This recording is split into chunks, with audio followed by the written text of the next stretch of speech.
భూములెల్లి రంగనో దొరవారి కళ్ళు రందురో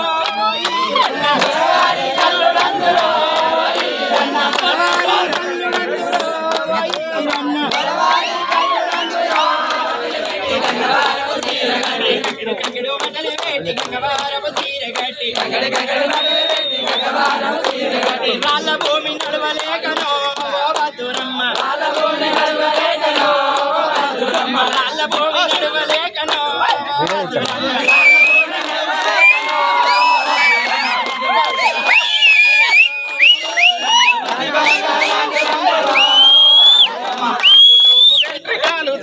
మా అన్నని మా బాబాయ్ అయితే ఎంతో కాయస్తోటి ఎడ్ల బండి కట్టాలనుకుని ఈ బండి అయితే సిద్ధం చేసిళ్ళు. కానీ మధ్యలో పోయినాక ఈ బండి మాకైతే ట్రబుల్ ఇచ్చింది ఎడ్ల బండి. మేము తర్వాత ఆటోలో పోయినాం. అది ఎందుకో ఏంటో లాస్ట్ వీడియోలో చెప్తా తప్పకుండా చూడదా. మేము కొత్తకొండ జాతరకు పోయినప్పుడు వీడియో, సంక్రాంతి అప్పుడు వీడియో. అప్పటి నుంచి నేను అప్లోడ్ చేయలేకపోయినా ఎందుకంటే తెల్లారి కొంచెం మన తెల్లారి వచ్చేసరికి టమాటాలు తెచ్చింది. టమాటాలు నింపిన 2-3 రోజులు. ఇక తర్వాత నాటేసుడు ఉండే. ఇట్లా గడిచిపోయినాయి రోజులైతే. ఇప్పుడైతే అప్లోడ్ చేస్తాను అనుకుంటున్నా. దీని తర్వాత కూడా కొమరేలి వీడియోలు కూడా ఉన్నాయి. అవి కూడా కొన్ని అప్లోడ్ చేస్తా. ఇప్పుడైతే ఈ వీడియో అప్లోడ్ చేస్తాను. తప్పకుండా చూడండి. ఫుల్ వీడియో మొత్తం చూడండి, సపోర్ట్ చేయండి. జాతరకైతే పోయినాం.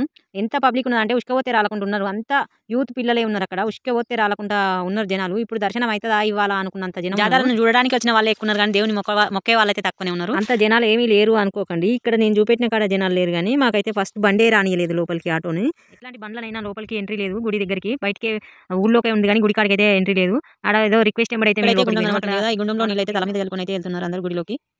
ఆ నుంచి ముందరికి పోతేనైతే ఇక్కడ చూడండి లైట్లతో ఎంత చెమక్కున మెరుస్తాడ మన కొత్తకొండ వీరన్న స్వామి. ఇక్కడ గుట్ట కనబడుతుంది కదా వెనకాల పోస్టర్లో, ఈ విధంగానైతే గుట్ట ఉంటుంది. అప్పుడు ఆ గుట్ట పైనే ఉండేనట దేవుడు. తర్వాత అయితే కిందికి వచ్చాడట. గుట్ట ఎక్కడానికి అందరు పోతలేరని ఆ దేవుడే కిందికి వచ్చిందట. కిందికి అయితే అందరు వస్తారని. అప్పుడు వస్తుండగా నా దారి మధ్యలో ఆ రథంలో నుంచి జారి కింద పడ్డాడట. పడితే ఆ కాలు అయితే ఎరిగిందట వీరభద్ర స్వామికి. ఆ కాలు కూడా వంకర ఉంటుంది. ఇప్పుడు ఒకసారి మీరు గమనించి చూస్తే ఆ దేవుడు వంకర ఉంటాడు కాలు. ఎప్పుడైనా చూసారా మీరు? గమనించండి, తప్పకుండా చూస్తే కనబడుతుంది. అది భద్రకాళి అమ్మవారు ఇక్కడ కనబడుతున్న దేవత వీరభద్ర స్వామి భార్య. జాతరని చూడడానికి వచ్చిన వాళ్ళే ఎక్కువ, దర్శనం చేసుకోవడానికి వచ్చిన వాళ్ళు తక్కువ అని చెప్పిన కదా, అట్లనే అయిపోయింది. గుడిలో మాత్రం ఎవరు లేరు. తొందర అయిపోయింది మా దర్శనం అయితే. మేము ఆటోలో వచ్చినామని చెప్పిన కదా, బండి అయితే రాలేదు. మళ్ళీ ఆటోలో వచ్చినామని చెప్పిన కదా. ఆ బండి ఎందుకు రాలేదంటే మధ్యలో వచ్చేవరకు ఒక సగం దూరం వచ్చేవరకు బండి అది టైర్ బండి అవుడు ఆ పంచర్ అయింది. ఆ పంచర్ కొట్టుకుపోతే అక్కడ పండుగవుడు ఆ షాపులు కూడా తీసిలేవు. ఇక అందుకని మేము మళ్ళీ ఆటో మాట్లాడుకొని ఆటోకి అయితే వచ్చాము అంతే. ఈ గుడిలో మాత్రం 3 ధ్వజస్తంభాలు ఉన్నాయి. కొత్తకొండ వీరభద్ర స్వామి గుడిలో ఏ గుడికి పోయినా ఆడ ఒకటే ఉంటుంది కదా ధ్వజస్తంభం. ఈ గుడిలో మాత్రం 3 ఉన్నాయి. ఎందుకో మీకు తెలుసా? నాకైతే తెలియదు ఇక్కడ 3 ఎందుకు ఉన్నాయి అనేది. మీకు తెలిస్తే మాత్రం కామెంట్ చేయండి. దర్శనం అయిపోయింది. కోడెను కట్టుట అన్ని కార్యక్రమాలు అయితే అయిపోయినాయి గుడిలో.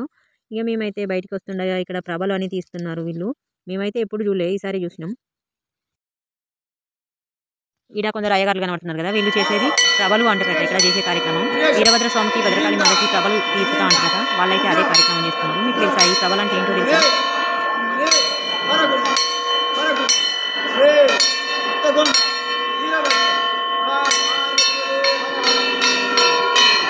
గుడిలోంచి బయటకైతే వచ్చాము. ఇక చూడండి ఇక్కడ నందీశ్వరుడు అయితే ఏ విధంగా ఉన్నాడు. పెద్ద నందీశ్వరుడు ఉన్నాడు ఇక్కడ. ఎంతో పెద్దగా ఉన్నాడు ఇక్కడ నందీశ్వరుడు. అన్ని గుళ్ళలో చిన్న ఉంటాడు కానీ ఇక్కడ అయితే పెద్దగానే ఉన్నాడు.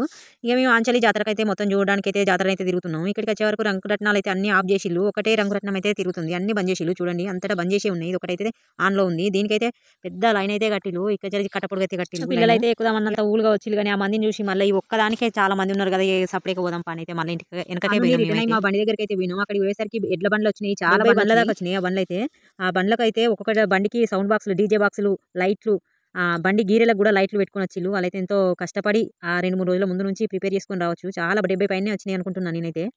ఒక ఎడ్ల బండ్లే కాదు, మేకపోతుల బండి, గొర్రెపోతుల బండ్లు కూడా వచ్చినాయి అందులో. మీరు గమనిస్తే కనబడ్డాయా లేదా కామెంట్ చేయండి. ఒక ఎడ్ల బండ్లే కాదు, అక్కడ పాటలు కూడా వాడిల్లు కొందరు. ఆ పాటలు కూడా చూడండి మస్తు వాడిల్లు వాళ్ళైతే.